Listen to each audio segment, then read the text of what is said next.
Good morning, friends. Hello, all IAS aspirants. Friends, आज आपके लिए एक नेक्स्ट लेक्चर लेके आ रहे हैं इंडियन पॉलिटी के ऊपर। तो एक बेसिक में आपको क्लियर करना चाहूँगा कि सभी आईएएस एस्पिरेंट्स यही अपने दिमाग में ये लेके चल रहे हैं माइंड में कि हमें पॉलिटिकल साइंस पढ़ना है, but political science is not A component of general study. Political science is the subject of micro part, and Indian polity is the macro part of political science. So friends, political science ना पढ़ें और Indian polity यानी macro part जो आपने पढ़ना है, जिसमें सिर्फ constitutions and governance and judicial system and executive के बारे में ही इंफॉर्मेशन आपको गेन करना है. You have to be a informative, not a research scholar. तो इस बात का ध्यान रखें कि एक इंफॉर्मेटिव सिस्टम अपने आप में रखें, इंफॉर्मेशंस गैदर करें, कलेक्ट करें और रिसर्च ना करें अगर आपको आईएएस क्वालिफाई करना है तो आज फ्रेंड्स, कल हमने अपनी फर्स्ट लेक्चर्स में introductions of the Indian polity के कॉन्स्टिट्यूशन डेवलपमेंट के बारे में बताया था. तो आज नेक्स्ट लेक्चर हम silent features of the constitution के बारे में आपको बताएंगे. तो friends, silent features of the constitution क्या थे? हमारा कॉन्स्टिट्यूशन डेवलप हुआ, उसका बेस मूल आधार था जो गवर्नमेंट ऑफ इंडिया एक्ट 1935, जिससे हमने बहुत सारे सोर्स कलेक्ट करके उसको डेवलप किया था, मेक किया था. और उसके बाद आगे हम इसके डिस्कस करेंगे silent features of the constitutions. Indian constitution के साइलेंट फीचर्स क्या हैं? वैसे तो इंडियन कॉन्स्टिट्यूशन बहुत यूनिक है comparatively all constitution of the world, but इसके कंटेंट्स, इसके स्पिरिट बिल्कुल बाकी कॉन्स्टिट्यूशन से बिल्कुल डिफरेंट है. हाँ, in fact it is the written constitution of the world after America. American is the first constitutions जो रिटन फॉर्म में आया था. उसके बाद इंडियन कॉन्स्टिट्यूशंस रिटन फॉर्म में, इंडिया ने भी अपना कॉन्स्टिट्यूशन रिटन फॉर्म में बनाया, बट एक यूनिक है, एक लेंथी है और एक लीगल एंड वाइडेंस डॉक्यूमेंट्स हैं जो इंडिया को डील करता है, इंडियन कंट्री को डील करता है. तो फ्रेंड्स, ये डिस्टिंग्विश कैसे है हम इसके बारे में बताएंगे. द फर्स्ट साइलेंट फीचर्स के कुछ पॉइंट हैं जो मैं आपको डिस्कस करूंगा. तो first point is the lengthiest written constitutions of India. Indian constitutions, in fact it is a lengthiest यानी largest constitution of the world. Lengthiest constitution of the world भी आप कह सकते हैं, elephantine constitution of the world भी कह सकते हैं, written constitutions like American constitutions. But Britain constitution से भी हमने बहुत सारे प्रोविजंस उठाए, but Britain constitutions is unwritten constitutions. हमारा कॉन्स्टिट्यूशन रिटन फॉर्म में है, ब्रिटेन का कॉन्स्टिट्यूशन अनरिटन फॉर्म में है. Constitution of the India is the lengthiest constitution of all the written constitution of the world. It is a very comprehensive, elaborate and detailed documents. और originally हमने इसको 1949 में adopt किया था. Constitution content क्या content किया था? प्रीएम्बल, 395 आर्टिकल्स और उसके बाद 8 शेड्यूल्ड, यानी आज और डिवाइड किया गया था 22 पार्ट्स में. यानी कि क्लियर में आपको बताना चाहूँ कि हमने जब कॉन्स्टिट्यूशन रिटन फॉर्म में लाया था तो उसमें 395 आर्टिकल थे, 22 पार्ट थे और 8 शेड्यूल थे. फ्रेंड्स, प्रेजेंटली क्या सिस्टम है हमारे कॉन्स्टिट्यूशंस का? अभी तक हमारे कॉन्स्टिट्यूशन में प्रीएम्बल भी है, 450 आर्टिकल्स हैं और 24 पार्ट्स हैं और 12 शेड्यूल्स हैं. तो ये ध्यान रखें, क्वेश्चंस प्रिलिमिनरी एग्जामिनेशन में, ऑब्जेक्टिव्स में ये आते हैं और इनको आस्क किया जाता है कि आपके कॉन्स्टिट्यूशन में कितने पार्ट हैं, कितना शेड्यूल्ड है और कितने आर्टिकल्स हैं. ये बहुत माइन्यूट चीज़ें होती हैं जिनको क्वेश्चंस में डाला जाता है. तो फ्रेंड्स, ये लेंथियस्ट कॉन्स्टिट्यूशंस में किस फैक्टर्स पे इसको बनाया गया था? First factor is the geographical factors. Second factor is the historical factors, single constitutions for both center and the state, and dominance of the legal luminaries in the constituted assembly. तो friends, लेंथियस constitution कैसे बना? Geographical factors था पहला. किस factors पे बने? ये 4 factors थे जो मैं आपसे शेयर करता हूँ. ज्योग्राफिकल फैक्टर्स होता क्या है बेसिकली? ज्योग्राफिकल फैक्टर्स पे हमारा कॉन्स्टिट्यूशन लेंथियस्ट इसलिए है क्योंकि ये vastness of the country and diversity को जो है डिनोट करता है, vastness of the country and it's diversity को डिनोट करता है ज्योग्राफिकल फैक्टर्स पे। और हिस्टोरिकल फैक्टर्स के हम बात करें तो influence of the government act 1935 which was बल्कि, ये किस पे आधार है, हिस्टोरिकल फैक्टर्स, कि हमने पहला कॉन्स्टिट्यूशन जो था इंडिया का 1935 एक्ट जो ब्रिटिश गवर्नमेंट ने बनाया था, उस पे ही वो बल्कि था और उसके बहुत सारे फीचर्स हमने इस कॉन्स्टिट्यूशंस में लिए हुए हैं। तो friends, single constitution, third steps है single constitution for both centre and the state. हमारे यहाँ इंडिया में कॉन्स्टिट्यूशन का जो सिंगल सिटीजनशिप है, यानी हर नागरिक को जो नागरिकता मिलती है वो सेंटर और स्टेट में डिफरेंट नहीं होती है। जो सेंटर नागरिकता देता है वही सिटीजनशिप स्टेट में भी इंट्रोड्यूस होती है। पहले तो आप बहुत सारी बुक्स में ये पढ़ोगे कि except Jammu and Kashmir, but before 2019 Jammu and Kashmir was the different in the constitutions of the India, because Jammu and Kashmir was under the special 370 articles and have a different own constitutions. But after 2019, the central government abolished the 370 articles and complete integrate Jammu and Kashmir with the constitutions of India. So today Jammu and Kashmir also including in the Constitution of India, और आज हम कहते हैं कि ये single constitution for both center and all the provinces of the country including union territory। आज Jammu and Kashmir एक union territory है और इसमें वही सिटीजनशिप हमें सबको लागू होती है, वही लॉ, वही प्रोविजंस, वही एक्ट जो सेंट्रल गवर्नमेंट के हैं जो बाकी स्टेट्स में, बाकी यूनियन टेरिटरी में इम्प्लीमेंट होते हैं, तो वही आज जम्मू कश्मीर में भी इम्प्लीमेंट हो रहे हैं। तो friends, final and last point is the dominance of legal luminaries in the constitution assembly. ये फोर्थ पॉइंट है फ्रेंड्स, और यही हमारा लेंथियस कॉन्स्टिट्यूशंस को डिनोट करता है। एक बात और बताना चाहूँ कि किसी को समझ ना आए ज्योग्राफिकल फैक्टर्स में, the vastness of the country and it's diversity के बारे में, तो वास्टनेस ऑफ द कंट्री के बारे में आपको बताऊं कि कश्मीर से कन्याकुमारी और सिलचार से पोरबंदर तक हमारा कंट्री फैला हुआ है और इसमें बहुत सारे रिलीजन्स, कास्ट और बहुत सारी डाइवर्सिटीज़ यानी कंपोजिट कल्चर्स हैं जो इस लेंथियस कॉन्स्टिट्यूशंस को एक्सेप्ट करते हैं। और ये लेंथियस कॉन्स्टिट्यूशन उन सब को एक सूत्र में बांधकर एक लीगल डॉक्यूमेंट हमारी कंट्री को चला रहा है। फ्रेंड्स, नेक्स्ट पॉइंट है ड्रॉन वेरियस फ्यूचर सोर्सेस। हमने इस कॉन्स्टिट्यूशन को बहुत सारे सोर्सेस से लिया हुआ है। हमारे ड्राफ्टिंग कमेटीज़ के chairman doctor BR Ambedkar and other members, जिन्होंने 60 कंट्री का विजिट करके इस कॉन्स्टिट्यूशन को डेवलप किया, फ्रेम किया, डिज़ाइन किया। और कौन कौन सी कंट्री थी, ये फिलॉसफी जो पार्ट था हमारे इसका, या हमने ब्रिटिश, अमेरिका,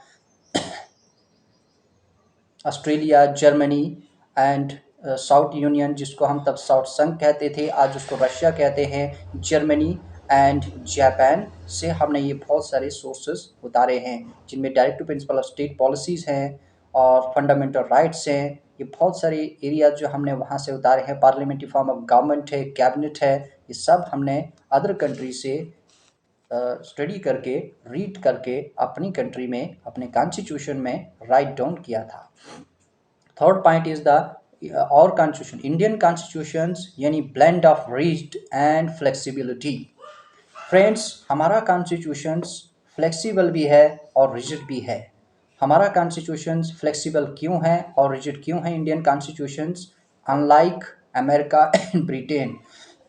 कॉन्स्टिट्यूशन ये क्लासिफाइड किया गया है रिजिड एंड फ्लेक्सिबल में। और रिजिड कॉन्स्टिट्यूशन क्या होता है friends? Rigid constitution is one that requires a special procedure for its amendment. For examples, American constitutions. Rigid constitution वो constitution होता है जैसे अमेरिकन कॉन्स्टिट्यूशन है, जिसमें कोई भी अमेंडमेंट करनी होती है तो उसमें स्पेशल प्रोसीजर की ज़रूरत होती है। बट इंडियन कॉन्स्टिट्यूशंस में ऐसा बिल्कुल भी नहीं है कि स्पेशल प्रोसीजर के अकॉर्डिंग ही कोई भी अमेंडमेंट पार्लियामेंट में लाना है तो उसको स्पेशल प्रोसीजर्स के साथ ही किया जाता है। ऐसा सिस्टम बिल्कुल भी नहीं है। हमारे इंडिया में हमारे कॉन्स्टिट्यूशंस में स्पेशल प्रोसीजर के साथ साथ एक स्पेशल मेजॉरिटी यानी सिंपल प्रोसीजर्स भी इम्प्लीमेंट होते हैं हमारे पार्लियामेंट में, जिनके साथ हम अपने कानून को, अपने लॉ को, अपने बिल्स को अमेंड करके और उनको एक कानून की फॉर्म में लाते हैं। तो फ्रेंड्स, इसी तरह से इसी सेम मैनर्स में अगर हम कहें ऑर्डिनरी लॉ जो ब्रिटेन कॉन्स्टिट्यूशंस में होता है, वहाँ पर एक ऑर्डिनरी लॉ का सिस्टम होता है जो वहाँ पर डेवलप किया जाता है, डिज़ाइन किया जाता है, उसके बाद उसको स्पेशल प्रोसीजर के तहत उनको बनाया जाता है। और कॉन्स्टिट्यूशन ऑफ इंडिया में क्या है, ये नाइदर रिजिड है और नाइदर फ्लेक्सिबल है, नाइदर रिजिड और nor flexibles but a senses of both. इसमें दोनों ही प्रोविजंस एग्जिस्ट करते हैं। आर्टिकल 368 क्या कहता है? आर्टिकल 368 फ्रेंड्स, आर्टिकल 368 कहता है कि पार्लियामेंट के पास वो पावर है कि वो कॉन्स्टिट्यूशंस को अमेंड कर सकता है। अब वो कौन से प्रोसीजर के साथ अमेंड करता है? वो कौन से प्रोसीजर हैं? पार्लियामेंट के पास सम प्रोविजंस होते हैं जो अमेंड कर सकते हैं पार्लियामेंट को स्पेशल मेजॉरिटी के द्वारा। Special majority of the parliament क्या होता है? 2/3 majority of the members of each house present and voting. यानी आपके पास हर मेंबर, हर हाउस यानी Rajya Sabha and Lok Sabha, both houses में जब आपकी कोई भी बिल अमेंड हो रहा होता है, उसमें 2/3 मेजॉरिटी प्रेजेंट मेंबर जो होते हैं उनमें से 2/3 मेजॉरिटी यानी मोर देन 50% का वोटिंग वन साइड जब जाता है तो वो कंसेंट अपनी देते हैं, अपनी राय देते हैं और सहमति बनाते हैं, तब उसको 2/3 मेजॉरिटी हम कहते हैं और उस बिल को एक्सेप्ट करके उसको पास किया जाता है, पारित किया जाता है। दूसरा प्रोविजन होता है सम अदर प्रोविजन, जिसके साथ अमेंड किया जाता है, उसमें special majority of the parliament होता है, बट उसके साथ एक और ऐड किया जाता है कि उसमें with the ratifications by half of the total states भी रखा जाता है।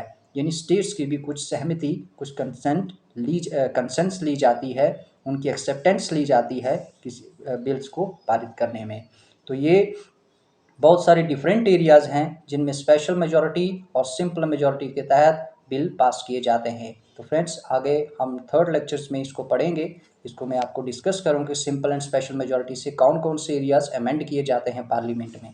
तो ये थर्ड पॉइंट था। और फोर्थ पॉइंट है friends, federal system and unitary बाइस।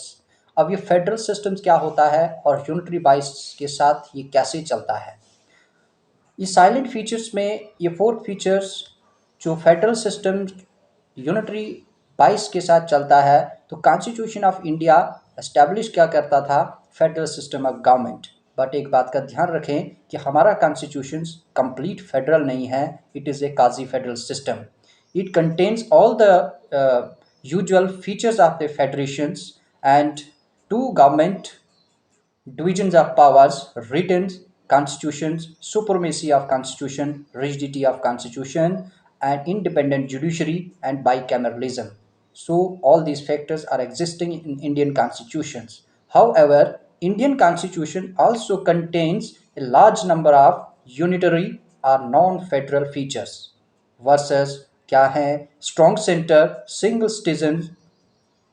citizenship, single constitution, flexibility of constitutions, integrated judiciary, appointment of state governor by the center, all India services, emergency provisions and so on. ये सारे provisions हमारे इस Indian constitution पे हैं, but non federal system हमारा quasi federal system है और इसमें कंप्लीट फेडरल सिस्टम हमारा एग्जिस्ट नहीं करता है इंडियन कॉन्स्टिट्यूशंस में। फेडरेशंस हमारा नहीं है फ्रेंड्स इंडियन कॉन्स्टिट्यूशंस में। फेडरल इन फॉर्म है, फेडरल की फॉर्म में है, फेडरल कंप्लीट नहीं है। इसी तरीके से ये टर्म फेडरेशन जो था nowhere has been in the constitution. Article 1 क्या कहता है? दूसरी तरफ फ्रेंड्स, आर्टिकल 1 डिस्क्राइब करता है कि इंडिया जो है वो यूनियन ऑफ स्टेट है, not a federal of state. अब ये फेडरल ऑफ स्टेट क्या होता है कि फेडरल ऑफ स्टेट में हर स्टेट यानी प्रोविंसेस को ऑटोनॉमस पावर दी जाती है, वो अपने लिए सेंटर्स के एक्सेप्ट में बहुत सारे प्रोविजंस, बहुत सारी पावर्स रखते हैं खुद काम करने के। कुछ टैक्सेशन पावर्स होती हैं, कुछ फाइनेंशियल डिस्क्रिशनरी पावर्स होती हैं। तो फ्रेंड्स, फेडरेशन फॉर्म में है एंड यूनिटरी इन स्पिरिट में है, इसलिए ये फेडरल फॉर्म क्या होता है, इसमें एक बात और आपको इम्पोर्टेंट बात बताऊं कि फेडरेशंस में federation is not a result of an agreement by the state and to no state has the right to succeed from the federation. इसी तरीके से फ्रेंड्स, हाँ, इस कॉन्स्टिट्यूशन को हम कह सकते हैं कि वेरियसली डिस्क्राइब्ड, बहुत सारे लोगों ने, बहुत सारे थिंकर्स ने भी इसको डिस्क्राइब किया है कि federal in form and unitary in spirit है। तो थर्ड, ये फोर्थ पॉइंट था। और next fifth point is the parliamentary form of government. Indian constitution describes the parliamentary form of government, not a presidential form of government. Parliamentary form of government in means Lok Sabha, लोकतंत्र, जिसमें लोग अपनी इच्छा से prime ministers को elect करते हैं, parties के हर एमपी को, मेंबर ऑफ पार्लियामेंट को इलेक्ट करते हैं, वोट कास्ट करते हैं और अपनी इच्छा से सरकार को इलेक्ट करके पार्लियामेंट में भेजते हैं ताकि वो उनके लिए एक बेस्ट गवर्नेंस दे सके।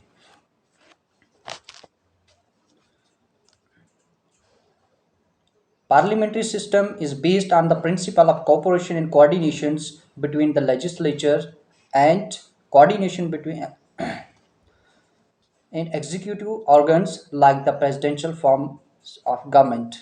So, while the presidential system is based on the doctrine of separations of power between the two organs, parliamentary system जो है ये हमने वेस्ट से बारो किया हुआ है फ्रेंड्स, यानी ब्रिटेन से, और हमारे यहाँ पार्लियामेंट्री फॉर्म ऑफ गवर्नमेंट है, प्रेसिडेंशियल फॉर्म ऑफ गवर्नमेंट नहीं।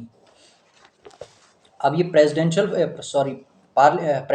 पार्लियामेंट फॉर्म ऑफ गवर्नमेंट में इसके क्या फीचर्स होते हैं। पार्लियामेंट्री फॉर्म ऑफ गवर्नमेंट में प्राइम मिनिस्टर्स होते हैं, उनकी कैबिनेट होती है, काउंसिल ऑफ मिनिस्टर्स होती हैं, और यहाँ हमारा जो रियल हेड होता है इंडिया में, वहाँ पर यह प्राइम मिनिस्टर को हम रियल हेड कहते हैं, यानी रियल एग्जीक्यूटिव, और प्रेसिडेंट को हम nominal head of the state कहते हैं, नॉमिनल एग्जीक्यूटिव कहते हैं। तो फ्रेंड्स, कलेक्टिव रिस्पॉन्सिबिलिटी होती है of the executive to the legislatures और पार्लियामेंट। उसके बाद membership of the ministers in the legislature होता है। और फोर्थ पॉइंट है leadership of the prime minister होता है, या स्टेट में चीफ मिनिस्टर होता है। और dissolution of lower houses like Lok Sabha और स्टेट असेंबली, यानी जब एक टर्म होता है 5 साल का टेन्यूर हर गवर्नमेंट का, जब गवर्नमेंट अपना 5 ईयर्स का टेन्यूर कंप्लीट करती है तो उसके बाद उस लोकसभा को डिसॉल्व किया जाता है और नेक्स्ट इलेक्शन में फिर दोबारा से एक प्रक्रिया शुरू हो जाती है और लोग कास्ट करते हैं वोट और फिर दोबारा गवर्नमेंट इलेक्ट करके पार्लियामेंट में भेजते हैं। इसी तरीके से स्टेट इन प्रोविंसेस में भी सेम प्रोसीजर फॉलो किया जाता है। फ़र्क इतना है, स्टेट में चीफ मिनिस्टर रहता है और पार्लियामेंट में प्राइम मिनिस्टर डील करता है। तो both are the real executive of the governance. Friends, fifth point है senses of parliamentary sovereignty and judiciary supremacy.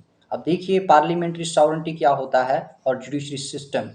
ये पार्लियामेंट्री सॉवरेंटी एक डॉक्ट्राइन जो है पार्लियामेंट की, ये एसोसिएट किससे है, पार्लियामेंट, ब्रिटिश पार्लियामेंट से, जबकि प्रिंसिपल ऑफ जुडिशियल सुप्रीमेसी जो है वो अमेरिकन फेडरल कोर्ट से रिलेट करती है।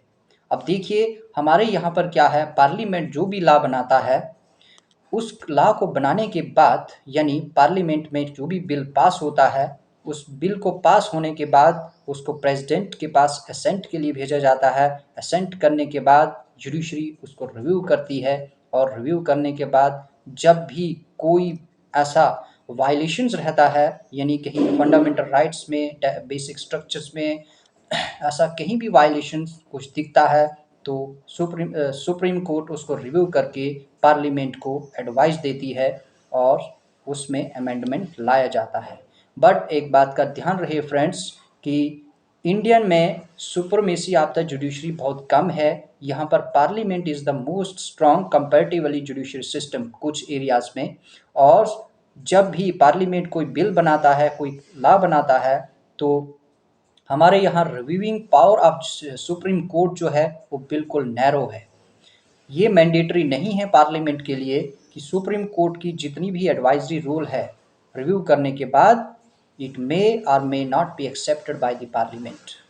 जबकि यूनाइटेड स्टेट ऑफ अमेरिका में फेडरल सिस्टम फेडरल कोर्ट जो है, जिसको सुप्रीम कोर्ट हम इंडिया में कहते हैं, वहाँ पर फेडरल कोर्ट कहते हैं।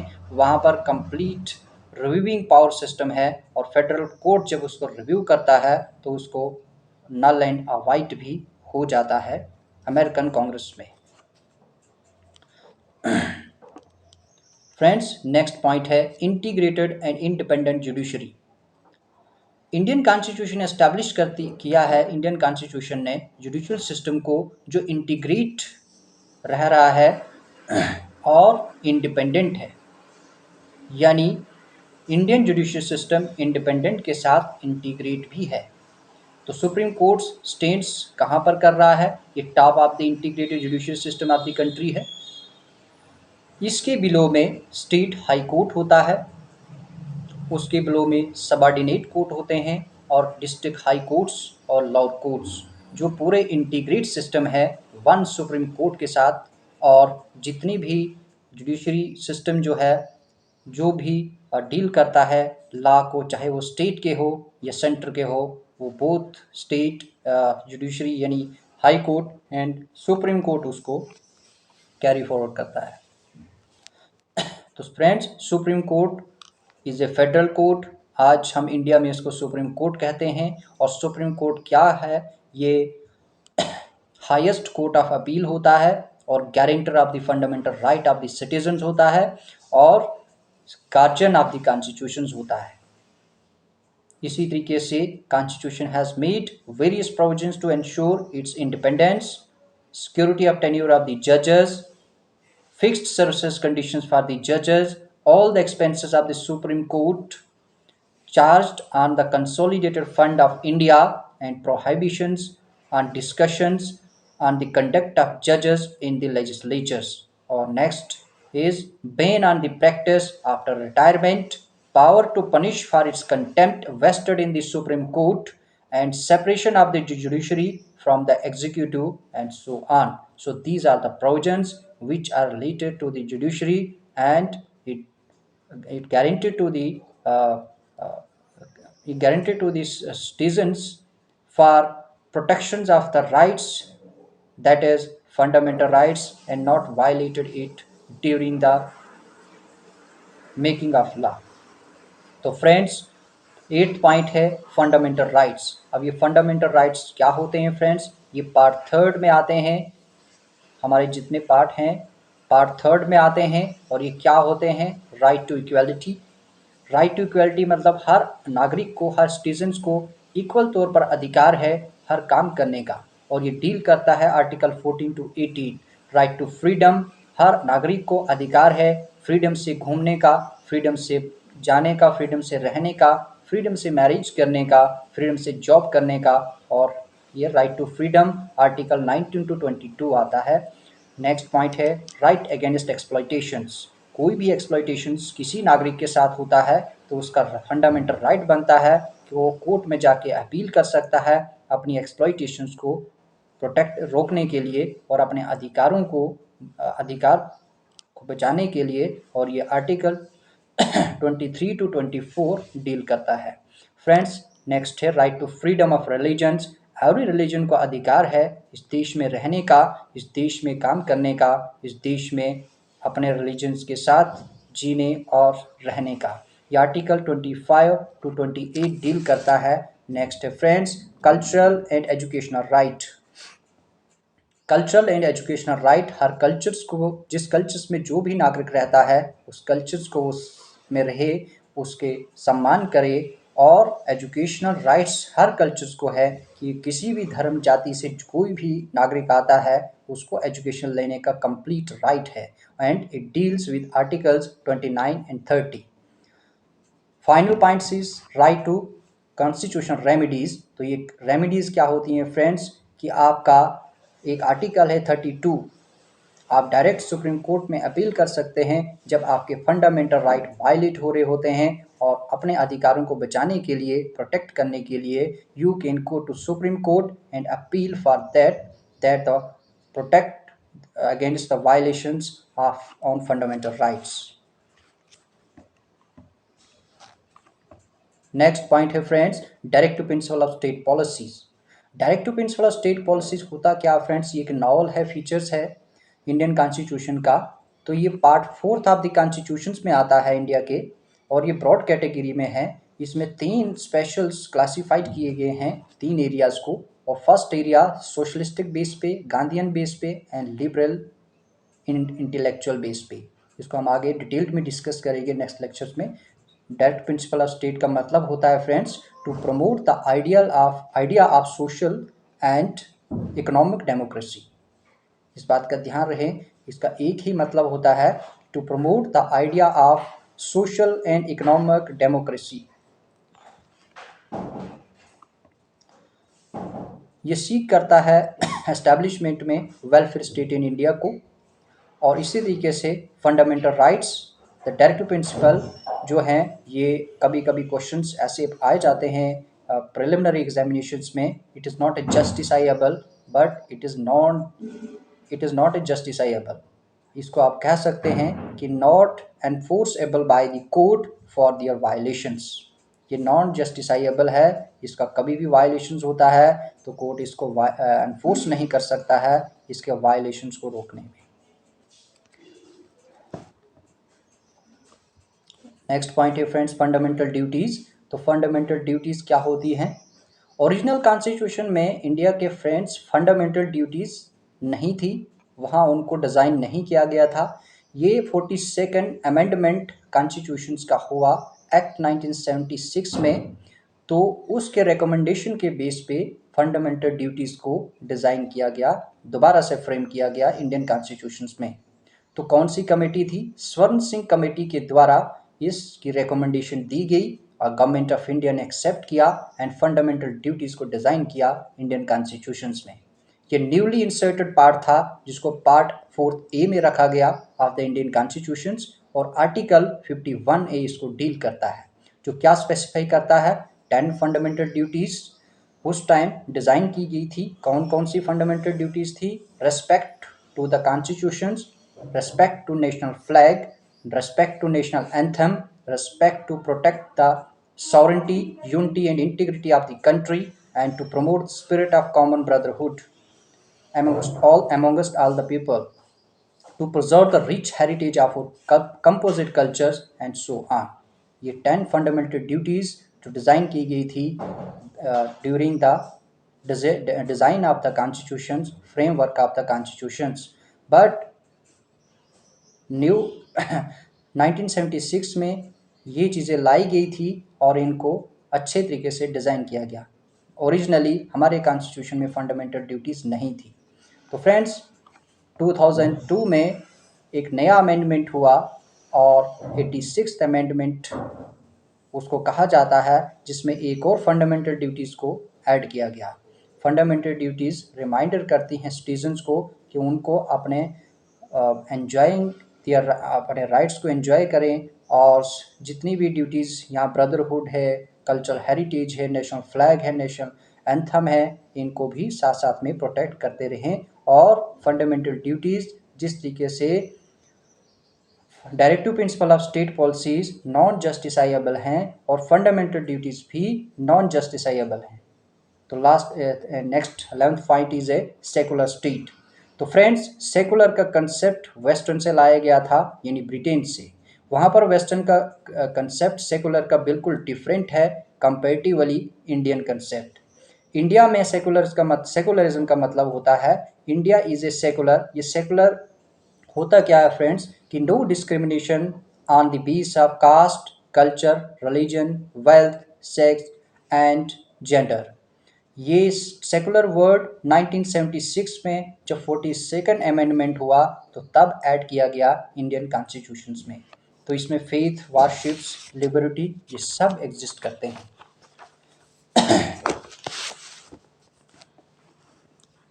इसमें आपका राइट टू प्रोटेक्शन है friends. Equal protection for law article 14 deal करता है। उसमें नेक्स्ट पॉइंट है फ्रेंड्स आपका no discrimination on the base of religion, wealth, caste, creed, genders.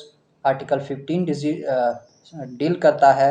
Article 16 deal करता है friends equal opportunities for all citizens in matters of public employment.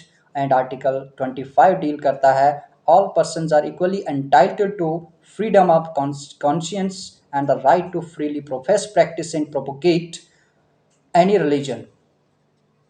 And article 26 deal करता है every religious denominations और any of its section shall have the right to manage its religious affairs. And article 27 deal करता है इसमें friends no person shall be compelled to pay any taxes for the promotion of particular religions.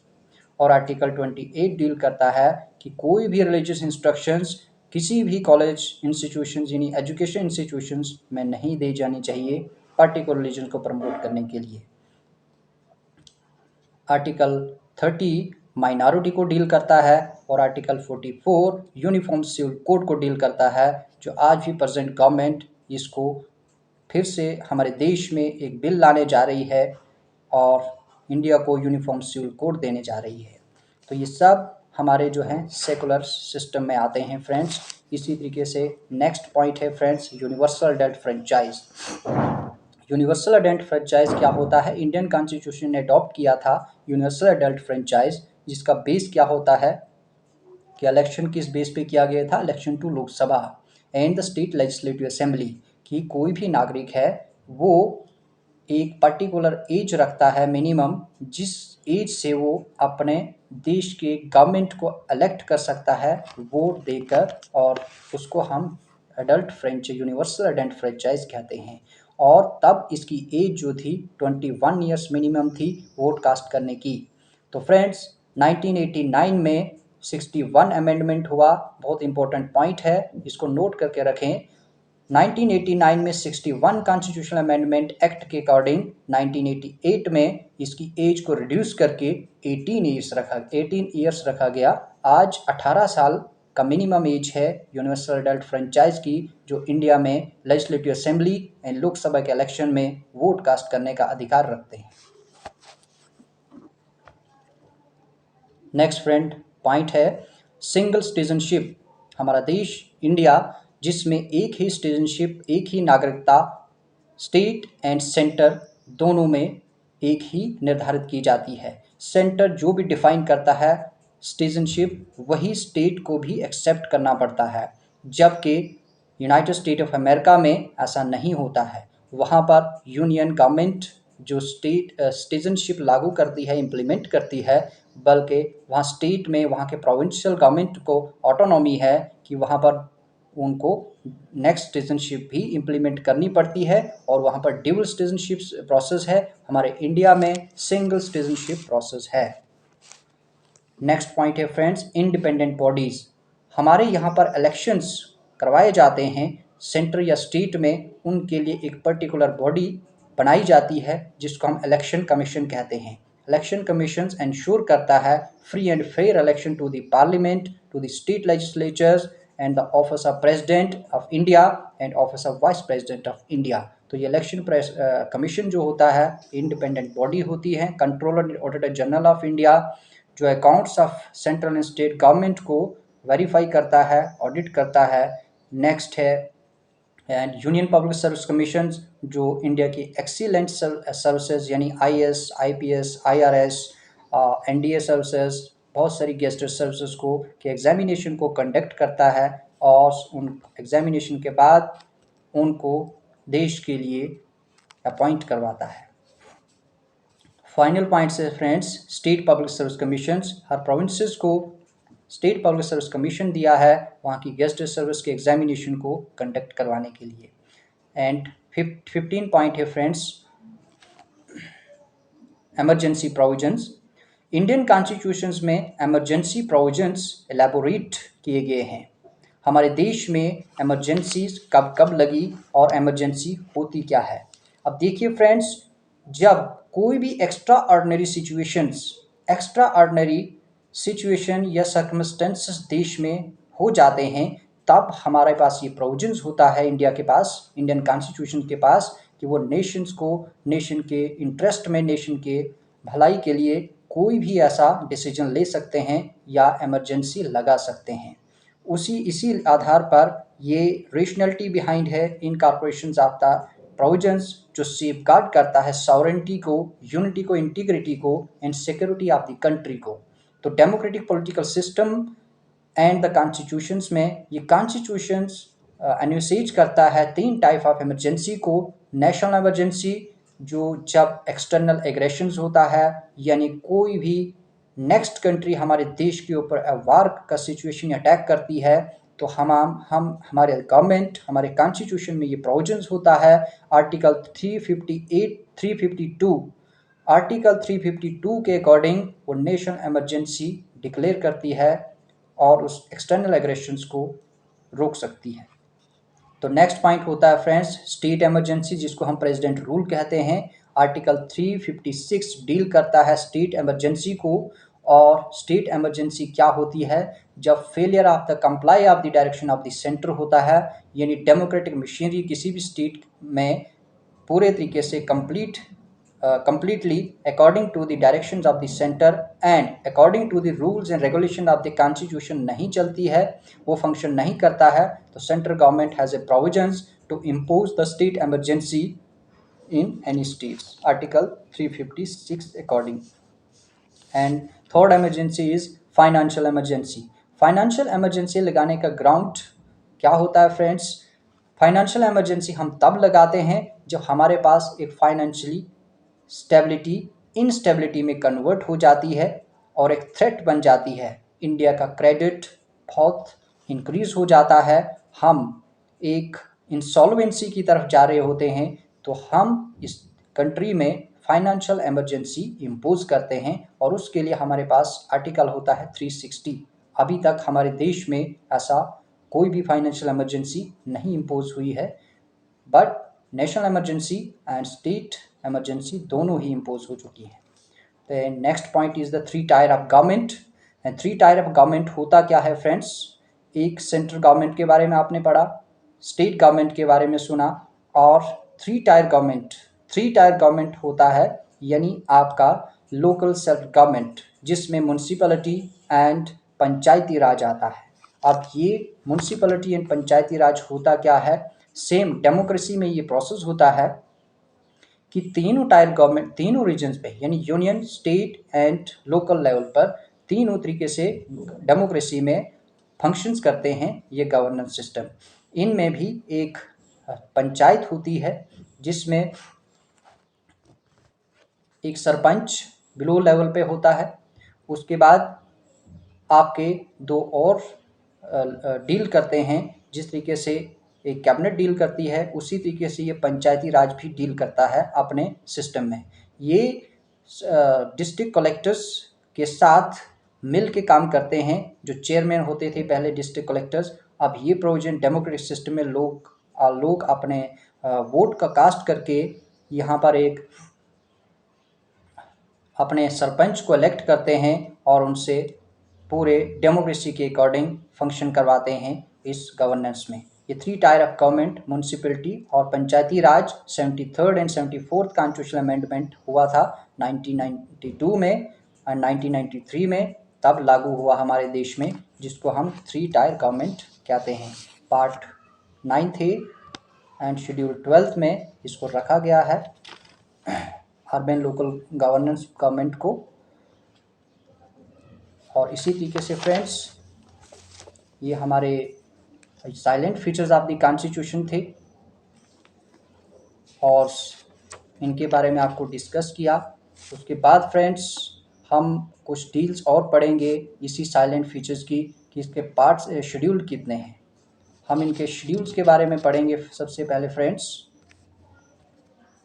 और इन schedules के बारे में हमारे 12 scheduled होते हैं।